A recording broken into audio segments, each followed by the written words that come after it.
February 28, 2026. It is 9:40 in the morning in Tehran.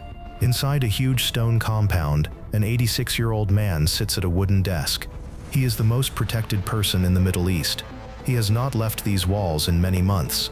Outside, giant missile batteries are ready to fire. Thick walls made of steel and concrete protect his small office. Powerful machines scramble every radio signal in the area. But sometime after 9 a.m., in full daylight, the ceiling simply vanishes. 30 smart bombs hit the exact same spot at once. The heat inside the room reaches 5,000 degrees in less than a second. There are no sirens. There is no time to run to the basement. By 9:41, a $200 million attack had ended 37 years of total power. This is how the most guarded man on Earth was eliminated while doing his paperwork. To understand how you destroy a man who has a $10 billion security budget, you have to look at his calendar. Ayatollah Ali Khamenei was not a man who liked surprises. He was a creature of habit. For 37 years, he followed the same clock. He woke up at the same time. He prayed at the same time. And most importantly, he sat at his desk at the same time. The system in this story is the Beit Rabari compound. It is a 15-acre fortress in the middle of Tehran. It is surrounded by walls that are 20 feet high. There are guards every 10 feet. There are cameras that see in the dark. There are sensors in the ground that can feel a person walking from a mile away. Most people thought this place was a black hole. Nothing went in, and no information came out. But the underdogs here were the data analysts. These were people making $65,000 a year, sitting in offices in Virginia and Tel Aviv. They didn't have guns, they had spreadsheets. They spent years looking at satellite photos. They noticed something very small. Every day at exactly 08:30 a.m., a specific window in the main building would have the curtains opened. At 0900 a.m., a tray of tea would be carried into that room. At 09:15 a.m., 3 black cars would park outside. They realized the supreme leader wasn't hiding in a deep cave. He was working in a standard office on the ground floor. The light bulb moment happened in late 2025. The analysts found a hole in the Iranian armor. Intelligence confirmed something critical. Khamenei was meeting with his inner circle. He was stationary, and the window to strike before he disappeared into hiding was narrow. The vulnerability wasn't a flaw in a radar system. It was a gap in his calendar. The analysts didn't need a genius hacker. They just needed a stopwatch. They realized that the most powerful man in Iran was vulnerable because he was too predictable. He trusted his walls too much. He thought that being busy at his desk made him safe. He was wrong. Breaking through 6 feet of solid concrete and 3 feet of thick steel is a task that seems impossible. If you tried to use a normal hammer or even a regular drill, you would never get through. Even a standard bomb would likely just leave a black mark on the surface without doing any real damage to what is hidden underneath. To solve this problem and reach a target hidden deep in a bunker, you have to stop thinking about simple explosions and start thinking about physics. This is the story of how a specific mission used science and math to turn a mountain of stone into a pile of dust. It was not a lucky shot. It was a planned sequence of events that worked exactly like a high-speed drill made of metal and fire. No official after-action report has been made public. What follows is based on documented weapons capabilities and standard US military training doctrine. The primary tool for this job was most likely a penetrator-class weapon, possibly the GBU-72, a real 5,000-pound bunker buster the US Air Force has publicly tested and described. To understand how it works, you first have to look at how it is built. It is not like the bombs you see in movies that are thin and fragile. The GBU-72 weighs 5,000 pounds and is 19 feet long. The most important part of its design is its skin. Instead of being made of different parts welded together, the body of the bomb is carved out of one solid piece of very strong steel. This is vital, because when the bomb hits a roof at hundreds of miles per hour, the force is incredible. If the bomb had any weak spots or seams, it would shatter like a glass bottle hitting a sidewalk. Because it is one solid piece, it acts like a giant nail that can survive the initial crash without breaking.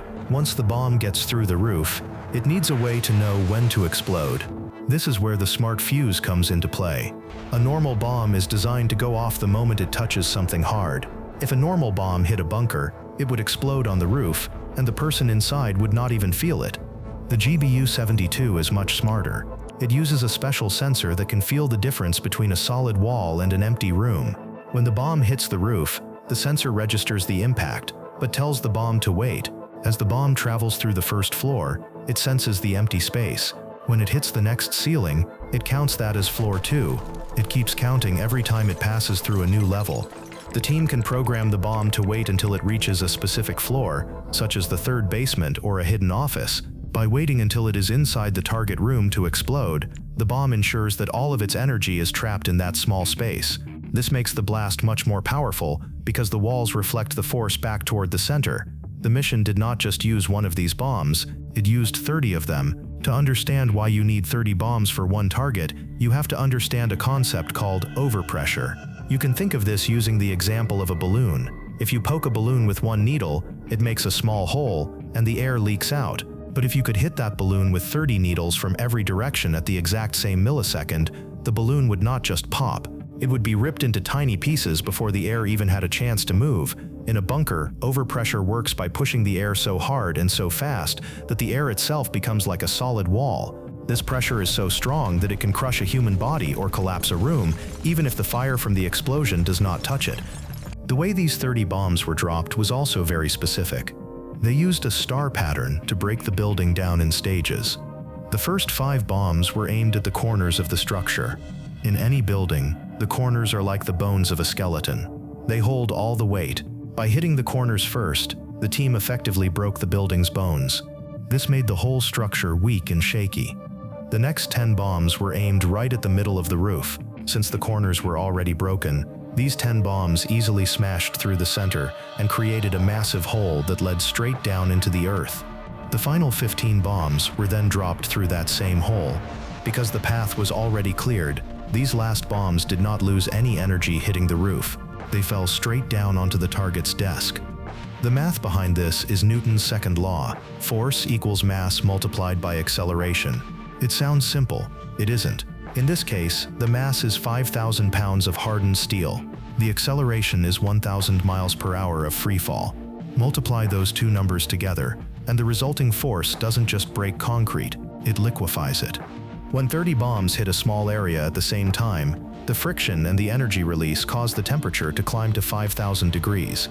For comparison, that is hot enough to melt a heavy tank or turn sand into glass instantly. Before the real mission took place, the team had to make sure their plan would actually work. They built a full-size fake office in the middle of a desert to test their ideas. In the first attempt, they only used 5 bombs. While the walls of the fake office fell down, the test showed that a person hiding under a heavy desk might have lived through it.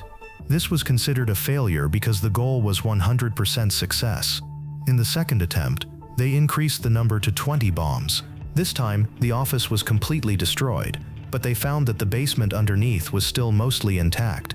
If the leader they were looking for had run down the stairs when he heard the first explosion, he would have survived. Finally, they tried the full plan with 30 bombs in the star pattern. The results were perfect. Not only was the office gone, but the basement and the ground 40 feet below it were completely erased. The key discovery during these tests was the importance of timing. The bombs could not just fall whenever they wanted. They had to be timed to hit exactly 0.005 seconds apart. This timing is so fast that a human cannot even blink in that amount of time. This tiny gap creates a physical phenomenon called a shock wave. Each explosion creates a wave of energy that actually pulls the air and debris out of the way for the next bomb. It is like a team of people digging a hole, where each person throws a shovel of dirt just in time for the next person to dig deeper. This mission was successful because it combined heavy machinery with perfect timing and smart math. It proved that you do not need magic to get through 6 feet of concrete. You just need a 19-foot steel rod, a very accurate clock, and the laws of physics on your side. 8:45 a.m., the mission begins. 6 planes take off from different bases. The package includes F-35 stealth jets and long-range strike aircraft. CENTCOM later confirms. Precision munitions launched from air, land, and sea. They fly in total silence. 08:45 a.m., the planes cross the border into Iran. They are 30,000 feet up. The pilots see nothing but clouds. Their heart rates are 140 beats per minute. They are waiting for the signal. 9:12 a.m., Israeli reporting later describes a strike package of roughly 200 warplanes hitting around 500 objectives simultaneously: air defenses, missile sites, command nodes, The compound strike is nested inside a campaign designed so that by the time anyone on the ground understands what is happening, it is already over. 9:30 a.m. The jets are over Tehran. They are so high that no one on the ground can hear them. Below them, the city is busy. People are driving to work. They don't know that 150,000 pounds of steel are floating above their heads. 9:35 a.m. The supreme leader walks into his office. He sits at his desk. He has a cup of tea. He starts reading a paper. According to the CIA data, he is exactly where he needs to be. 9:39 a.m. Somewhere above Tehran, the strike package is in final approach. Air defenses across the city are being degraded in real time. Radar sites going dark. Command centers hit. By the time anyone thinks to protect the compound specifically, the window has already closed. 9:40. 30 steel shapes fall from the sky. They fall for 62 seconds. They are invisible. They don't make a sound. 9:40-12. The bombs hit. First, a dull thud. Then, the earth shakes like an earthquake. The first bomb breaks the roof. The second bomb breaks the floor. The third bomb hits the desk. 9:40-15. The building is gone. The leader had no time to look up. He had no time to scream. The pressure in the room became so high that the air itself exploded. The guards in the hallway were pushed back by a wall of fire. The impenetrable compound was now a hole in the ground. For the first 3 hours, Iran said nothing. The state news showed a movie about flowers, but people in Tehran had phones. They took videos of the smoke. They took videos of the giant hole. The secret was out. The mistake that ended the story was denial. Iranian news agencies stated Khamenei was alive and steadfast and firm in commanding the field. The foreign minister told NBC he was alive as far as I know. But people in Tehran had phones. They were filming the smoke. They were filming the hole. The regime's story collapsed in real time. Finally, Iranian state media could hold the lie no longer. A presenter on live television began to cry. He told the country that the light of Iran had been martyred. The aftermath of the strike unfolded with incredible speed. For 37 years, the 86-year-old leader had held absolute power, but that entire era ended in a single second. While the mission cost $200 million to carry out, it effectively wiped out a military system that had taken $100 billion and decades to construct. This event changed how leaders around the world operate. Dictators no longer feel safe in traditional offices. They have moved their headquarters deep into underground tunnels. They have abandoned predictable routines and simple office comforts because they are now constantly afraid of what might fall from the sky. This is the moment people share. Was the supreme leader eliminated by a missile? No, he was eliminated by his own routine.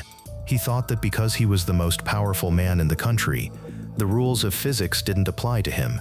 He thought a 20-foot wall was enough to stop a 5,000-pound math problem. For 37 years, the most protected man in the Middle East trusted walls, guards, and billion-dollar radar systems to keep him alive. He was right about all of them. None of them failed him.